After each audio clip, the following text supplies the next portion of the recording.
Sahabat-sahabat storytelling, Islam masuk dan diterima oleh masyarakat Nusantara dengan berbagai cara.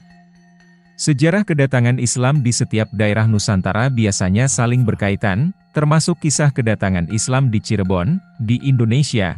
Kebanyakan orang lebih mengenal Sunan Gunung Jati atau Syekh Syarif Hidayatullah. Tidak banyak orang yang mengenal Syekh Zatul Kahfi, yang juga dikenal dengan nama lain Syekh Nur Jati, Syekh Idofi Mahdi, atau Syekh Nurul Jati. Meskipun demikian, Syekh Zatul Kahfi adalah guru Sunan Gunung Jati dan orang pertama yang menyebarkan agama Islam di Cirebon. Syekh Nur Jati, yang kadang-kadang disebut sebagai Syekh Nurul Jati, yang merupakan salah satu orang pertama yang memulai mengajarkan ajaran-ajaran Islam sekaligus figur penting dalam sejarah awal penyebaran Islam di Cirebon.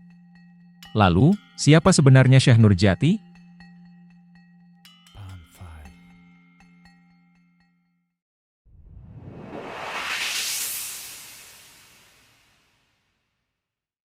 Assalamualaikum warahmatullahi wabarakatuh. Syekh Nur Jati disebut sebagai Maulana Idofi Mahdi dan Datuk Kahfi. Gelar Maulana dan Datuk merujuk pada kakeknya yang bernama Maulana Isa atau Syekh Datuk Tu Isa Malaka.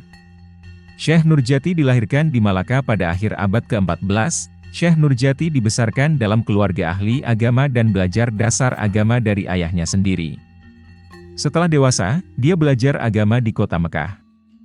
Setelah belajar di sana, dia kemudian hijrah ke Baghdad, di mana dia menemukan jodohnya dan menikah dengan Syarifah Halimah. Pernikahan membuat Syekh Nur Jati memiliki 4 anak.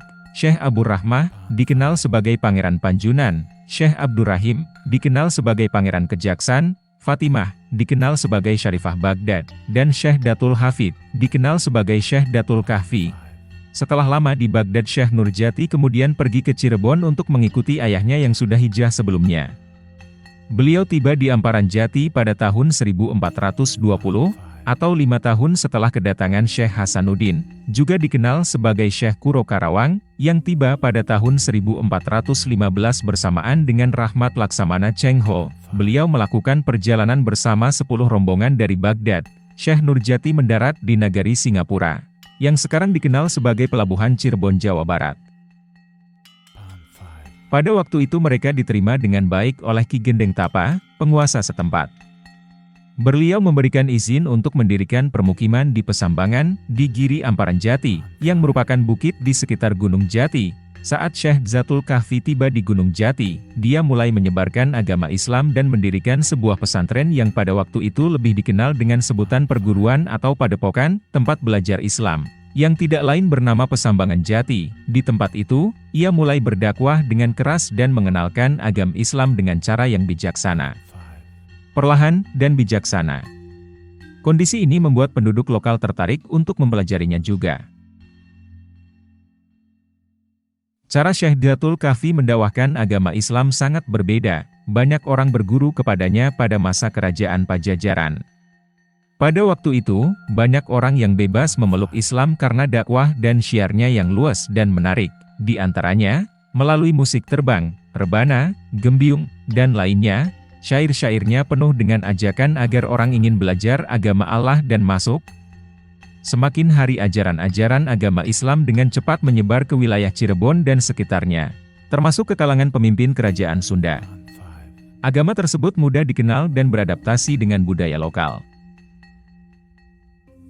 Banyak cerita kuno menggambarkan Syekh Nur Jati sebagai figur penting karena perkembangan Islam di Cirebon setelahnya, menjadikannya pusat rujukan bagi daerah sekitar. Syekh Nur Jati lebih berkonsentrasi pada pendidikan dan pengajaran saat bertugas dan berkontribusi pada pengembangan Islam di wilayah Cirebon. Kemudian ada beberapa murid beliau yang tersohor hingga kini.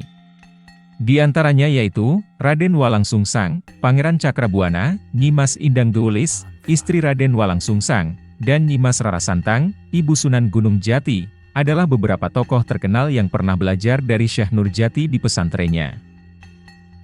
Syekh Nur Jati mengajar ketiga karakter tersebut secara bersamaan. Syekh Nur Jati juga mengajar Syekh Siti Jenar dan Syarif Hidayatullah, juga dikenal sebagai Sunan Gunung Jati. Mereka tidak belajar di pesantren Syekh Nur Jati pada waktu yang sama. Karena banyak orang terkenal yang belajar kepadanya, Syekh Nur Jati juga disebut sebagai guru wali, Kemudian, banyak pertanyaan tentang beliau wafat. Namun, tak ada bukti yang menunjukkan kapan Syekh Nurjati wafat. Meskipun demikian, Syekh Nurjati dianggap meninggal pada sekitar tahun 1480 hingga 1490. Makam beliau merupakan salah satu bukti penyebaran Islam dan salah satu tokoh yang memulai dakwah Islamisasi di masa awal penyebaran Islam di Cirebon. Makam Syekh Zatul Kahfi dan Sunan Gunung Jati berdekatan. Mereka hanya terpisah oleh Jalan Raya Cirebon Indramayu. Sunan Gunung Jati berada di Gunung Sembung di sebelah kiri, dan Syekh Zatul Kahfi berada di sebelah kanan. Orang-orang yang ingin ziarah ke makam Syekh Zatul Kahfi dapat melakukannya di dekat kota Cirebon. Mengendarai mobil roda 4 hanya membutuhkan waktu sekitar 5 km, atau sekitar 15 menit, untuk menuju utara Cirebon.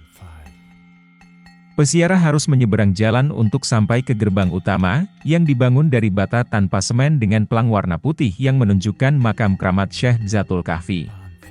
Di dekat gerbang, ada kotak sumbangan bercat kuning. Seikhlasnya, peziarah dapat memberikan sumbangan keuangan tanpa mengikat nama mereka. Peziarah harus berjalan setidaknya 75 meter menaiki tangga-tangga bujur sangkar besar di antara makam-makam lain yang merupakan makam kuncen, tokoh Cirebon, atau keluarga dari Keraton Kasepuhan dan Kanoman untuk sampai ke lokasi makam. Sebelum masuk ke gerbang makam, di sisi kiri terdapat makam Syekh Ki Gede Jati, salah satu murid Syekh Zatul Kahfi. Makamnya berada di bawah pohon besar dan memiliki gerbang masuk yang kurang terawat. Di dalam ruangan, bau kemenyan, dupa, dan bunga tercium sangat kuat. Di sisi bangunan pembungkus makam terdapat beberapa makam. Sepertinya murid-murid Syekh Zatul Kahfi lainnya yang dimakamkan di sana. Jejak atau peninggalan beliau yang masih terawat sampai sekarang yaitu, di puncak terdapat pusar bumi Gunung Jati, yang terbuat dari lubang dengan diameter sekitar 20 cm dan kedalaman 50 cm, yang dipagari dengan besi persegi panjang.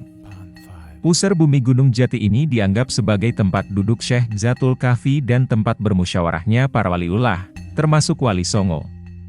Salah satu kesaktiannya adalah dapat memancarkan sinar dari dalam bumi ke seluruh dunia.